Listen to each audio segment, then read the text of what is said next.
and welcome to my another vlog. So আজকে হলো এটা হচ্ছে একটা স্লাইম বানিয়েছি।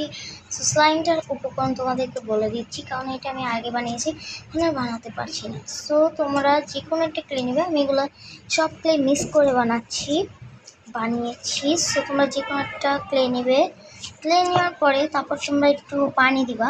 আমি দেখিয়ে দিচ্ছি তোমাকে কতটুকু পানি দিবা। সো এইভাবে করবো, এইভাবে করার পর তো দেখো গাইস, এবার হলো আপনাদের বড় পরিমাণ মতন একটা তেল দিয়ে দিবেন। আমি যতটুকু পানি দিয়েছি ততটুকু দিবেন, আর আপনারা একটু বেশি তেল দিন যাতে একটু বেশি বেশি নরম হয়। তো দেখেন আমার এটা কত বেশি নরম হয়ে গেছে। এটা স্লাইম বানিয়েছি, আমার স্লাইমটা অনেক বেশি নরম হয়ে গেছে। তো তোমরা ভিডিওতে লাইক করো অ্যান্ড কমেন্ট করো, এগুলো ক্রাফট দেখতে চাইলে আরও বেশি বেশি করে সাবস্ক্রাইব করো। আল্লাহ হাফেজ, বাই বাই।